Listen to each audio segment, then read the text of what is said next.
What's up, everybody? Thralls Metal here once again. I'm Necrotic Nick. I'm Jammin John. And we have yet another album review for you, and one that was on my radar for a multitude of reasons, and I'll definitely get into that more. But we are going to go over the latest offering from Crypts of Despair, We Belong in the Grave. This also comes out the 18th of April on Transcending Obscurity Records. This band formed in 2009 in Lithuania. This is their third album overall. I became a fan of this band with their debut, The Stench of the Earth. Thought it was just absolutely, positively rotten, disgusting, old school death metal. And was really excited about their follow-up album when they got signed to Transcending Obscurity. And then they released All Light Swallowed, which was drastically different than their first album. It was way more like dissonant death metal versus just grimy old school death metal with a ton of groove. Like, this was way more atmospheric. And I was kind of curious what this band would sound like on this album because, well, this band seems to like to change a lot, even down to their logos, because each one of their albums has had a different logo on it. Baseline, it's still death metal. Overall, I would say there's definitely some other wrinkles in this new one for sure. But this band, to their credit, has released 3 very different albums in a row that legit sound like they were written by 3 distinctly different bands, even though there weren't a ton of lineup shifts in here. I can agree with that. Actually, I've never heard this band until today. And I listened to this record on the way home from work, and I was like, all right. And I got here, and Nick and I talked about it, and he said, well, no, you got to listen to the first couple records. And I said, okay. And so I turned on the first record, and the first record is nasty, grimy death metal, and I thought, this is pretty good, right? And then he hit me to the second album, and I loved the second album. That's got me written all over it, 100%. It's the dissonance. It is. It's the dissonance and the fact that it sounds evil and blah, and I really enjoyed it. And then you get to this record, which is notably different. So even though I haven't heard this band until today, I feel like I've heard the full encompassment of this band today. Until they release a new album that sounds different than this one. Right. So now we're at this one. And this one, it definitely has, again, like its more modern sound. Like, that is definitely something that carries over from the last one, especially in terms of production. The production on the second one was, again, a little bit more compressed, a little bit more about like distance and atmosphere, but it definitely had more modern production versus the first one, which just kind of had a little bit more of like a 90s leaning sound overall. This also retains a lot of the dissonant atmosphere that this band conjured up on the second album. But this one just kind of goes to the throat in terms of just brutality. In terms of like an evolution, I would say, this is almost like a de-evolution into just like caveman chugging. Because this is brutal as hell, I would say, in terms of like flat out like, you know, brutality. This is probably one of their heaviest offerings yet. Comes in with the title track. Well, I mean, it comes in with the title track intro, which, all right, there's an issue here with a lot of transitional atmosphere, and I'll bitch about that later because I'm going to bitch about it. But after you get past a lot of the sound effects and bass drops, you get into just absolutely crushing modern death metal with maybe a little bit of a deathcore leaning. Like, I'll be honest, there's a lot more breakdowns on here, a lot more syncopation. Mm-hmm. The vocals, granted, it's the same dudes, I believe, that are still doing the vocals. It's 2 of them kind of going back and forth. They adapted again. And the main vocalist on here, which I believe is the bassist, is doing like kind of his best impression of Phil Bozeman. Yeah. Yep. I mean, I would openly compare this band to early Whitechapel, old Oceano. Yeah, very Phil Bozeman. Like a mixture between Phil Bozeman and the 2 dudes from Despised Icon. Yeah, there's some definitely Despised Icon on here. As well as like, you know, bands like Construct of Leth, which they're definitely label mates. Ingested as well, and maybe even a little bit of Alluvial. But for me, going from their first album, which sounded a lot like Immolation, Incantation, Dead Congregation, probably some other Asians in there that I'm missing, Impregnation, Constipation, whatever. Very different vibe overall. And this one probably sounds like the most modern, especially when it comes down to the production. The production is a about as slick as it could possibly get, like bordering on sterile. Compressed drums, very polished, very clear sound, a lot of high end in the mix for sure. You got your trebles for sure. I mean, there's definite bass, but it's more of that programmed kind of bass sound that is found in most modern deathcore, you know, big bass drops. And I mean, the guitars sound good. They sound chuggy. They're definitely bottom heavy. I mean, I like them, but at the same time, you get that in a lot of bands nowadays. It's got that modernized compressed sound overall. Yeah, like big low-end guitars. Like it sounds like they're playing on like 7-string guitars. They might be. I don't know. I would bet on it. And the bass itself, like you can make it out occasionally. It's very, very low in the mix. Like when it comes down to the actual tone itself, like it's just deep. Like you can occasionally hear that background sizzle, but this is primarily driven by the vocals and just the constant pounding drums, which the drum work on here is fantastic. Dude's solid. Yep, a lot of blast beats, a lot of just crushing breakdowns on here. I mean, the first 2 tracks just come slamming into you. Terminal DS, I think, is pretty cool. It's got a lot of like synced heavy gallops in there. A lot of groove, but you know, good pockets of blast beats. I like the fact that the opening section is this broken up blast beat rhythm with this cool accent, and they tied into the vocals pretty well. But Obliteration of the Impure, bigger, groovier, just kind of darker sounding song, and it might have the most stupid breakdown on here. That's good, because there's a couple of breakdowns in here that are just stupid. I'm just like, all right, well, I don't want to hear that again. But that song, again, kind of lays on the groove. It's got some cool characteristics to it that make it stand out. You know, kind of fun. Like, it's, again, you know, this sound that kind of lurks between brutal death metal and deathcore. Because I can definitely say that deathcore, I would say, had to be an influence on here. I think Obliteration of the Impure also incorporates some actual death metal things, too. It's mostly found in the tremolos. It's got really gnarly tremolos in the beginning, and then throughout the rest of the song, it's kind of got the same atmosphere found in bands like Nightmare, Fossilization, definitely for the atmosphere. Definitely not in the vocals by any means, or the rest of the song, but it's in the atmosphere. I think the incorporation of the tremolos, at least in this song in particular, make it more of a death metal thing. For me, a lot of the songs that I kind of gravitated to were a little bit more on the groove-laden side. Like, every song in here has blast beat sections, but everyone, I like when they kind of break away from that, you know, do some different stuff rhythmically. And a good chunk of the guitar work in here is based on heavy syncopation. Like, it's a lot of low E chugging, big chromatic riffs. It's a 50-50 sort of thing between that and atmospheric, dissonant, haunting, whatever creepy, buzzing kind of sounds that make your skin itch. Like, they go for those sounds. But songs like Seizures in particular, I think is a big standout because this has this very cool build to it.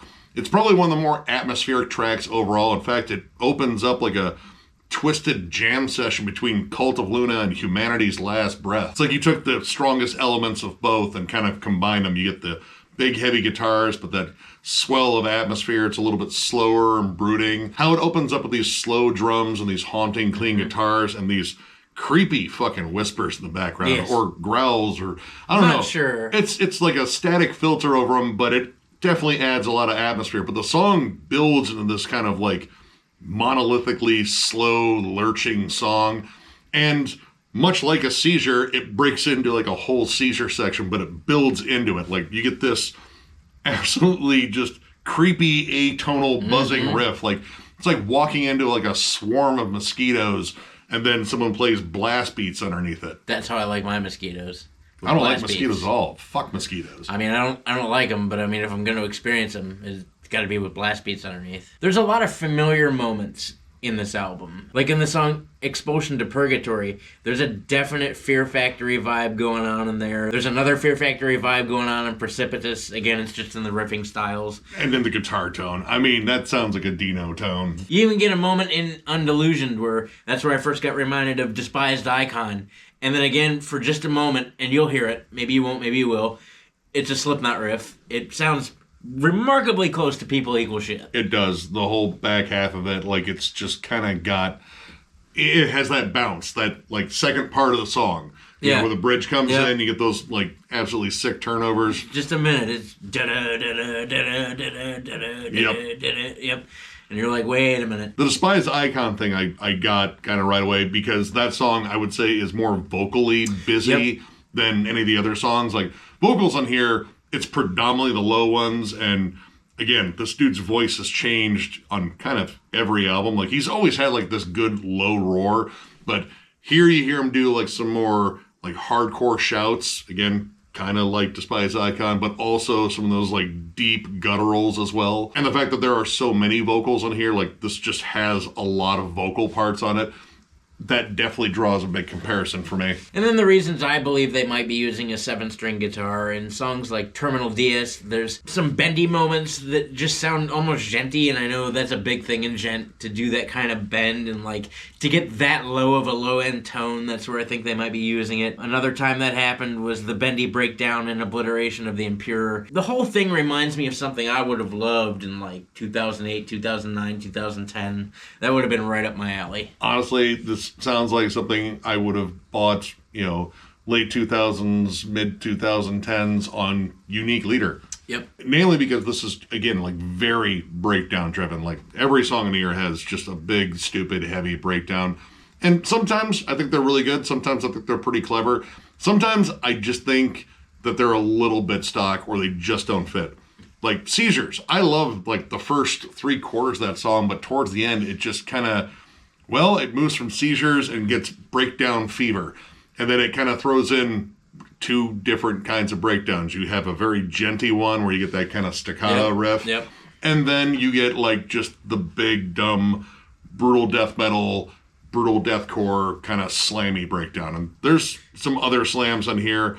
You know, the kind of stuff that unfortunately reminds me of Lorna Shore. It's in Precipitous. Oh, 100%. Yeah. You know, the one where there's just like so much open space in the breakdown for the vocalist to just go or whatever they do. Whatever Will Ramos does, that's kind of what it reminded me of. But they never do that. Yeah. Vocally, he doesn't even do that. It's just this big open space and with nothing really over top of it. And I was like, making kids headbang slow. You know. But I will say, to this album's credit, it does balance brutality with atmosphere and distance fairly well.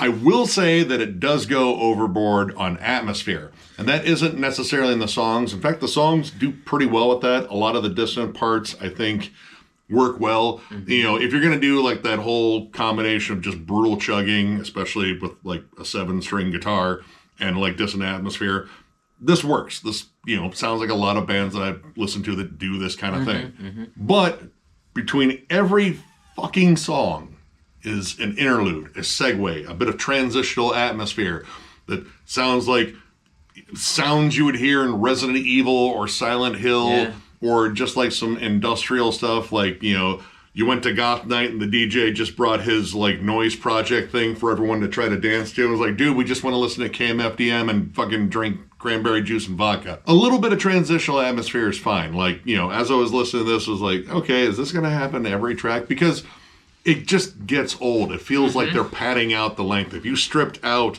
a lot of this ambient stuff, which sometimes can be like an additional 30 seconds after the song, like you would kind of whittle this album down to maybe the 30-minute mark. At this point in the game, you're stripping out an entire song. With that, there, 9 songs? So you figure, let's just say for shits and giggles, 30 seconds worth of atmosphere per song. You're shaving off a whole fucking song. And it isn't as though it's like, you know, as easily skippable as like, you know, like every interlude that's on Mudvayne's LD50. I can just cut those out. In fact, you know, when it comes down to that album being on my phone, those fucking things aren't on there. Yep, me too. And another thing that I think kind of pads the length of this album is the last track, Burial of the World. It's a closing instrumental, and I mean, it's like 2 minutes long, and it feels kind of like an afterthought. Like these were like some leftover riffs or like part of a song idea that just didn't get a chance to flourish. And I think it should have, because it's probably one of the more melodic tracks next to like Gaze of the Adversary, which I think is a pretty strong track in here too. The whole closing part of that kind of has like a like Will Haven-esque sort of vibe. Like it's very groove laden, a lot of droning riffs. It's syncopated, but it's not like that double bass syncopation. Like it's, just kind of got this big booming sort of just like chuggy sound. But it has a little bit of melody to it, which again shows up on Burial of the World, which I liked. Like there's some like shoegazy melodies on there that kind of worked. It was a totally different sound for this band, which, all right, this band's kind of good at different sounds, at least from album to album. Maybe they were teasing what the next one's going to sound like. Who knows? Who knows? But I liked it. But it was very short, and it just felt like an afterthought. And again, like, the main issue on here is you have 3 albums by the same band, and they all sound like different bands. Like, this isn't like Carcass, where Carcass put out 3 distinctly different albums. But it always sounded like Carcass. It just sounded like the same band getting better at playing their instruments and getting into different things while still retaining the core of their sound. Yeah. I don't know if the core of this band's sound is still here. Like, this sounds like a completely different band than the one that I initially got into. Yeah, we were talking about that earlier. Like, if you were to play, a playlist containing these 3 albums, I wholeheartedly believe that someone would go, is this the same band? And you could be like, yes, but no. But I get where you're going. Like, I get it, because this album is vastly different than the 2 before it. And I kind of wonder about, like, the motivations here. Like, all right, with the first one, like, it definitely would appeal more to, like, old school death metal fans. 100%. And, it came at a time where there was a big resurgence of that, like, Tomb Mold and all that cool shit. And with the Dissonant stuff, too, that also has, like, kind of, like, its niche thing. There was some stuff that kind of sounded like, ulcerate and such, which that's always welcome. This one, I mean, all right, part of me thinks, and I'm not saying that this is exactly what the band is doing, but this targets a very different fan base, and I'll even say maybe a much younger one, because 100%. deathcore's fan base is younger than death metal's. Yep. Deathcore is the snotty teenager versus death metal is the fucking disgruntled, get the fuck off my lawn old man that's seen some shit. And it's kind of bitter about it. My issue with the shift, though, is I think it kind of takes away from what the band was doing, at least in the first 2 albums, because there's a little bit more to the riff work on those 2 albums. Yeah. Granted, very different styles. This, I feel like they just went for, sad to say, like the lowest hanging fruit in terms of, like, let's just make this stupid heavy. And then, as good as the atmospheric sections are on here, they do feel pretty interchangeable. Yes, there's a lot of that. In fact, that was something that I picked out probably midway through the record. Full of chug and dissonance, but all the songs, for the most part, have the same mode. And I feel like in 90% of these songs, you could have interchanged really anything going on in the song, and it wouldn't have made a difference. And then throw a breakdown in the end, and that's it. Right, rinse and repeat. Like, it's decent, but there's nothing really to write home about here. But again, I wouldn't say any of this is just flat out bad. It's just, it's heavy, it's brutal, it does a lot of things that I like by bands that I'm a fan of, but again, with this band, I kind of just want them to settle down on one particular sound, and I kind of don't want it to be this one. Yes. So overall, I'm going to give this a 3. It was bordering on a 2.5.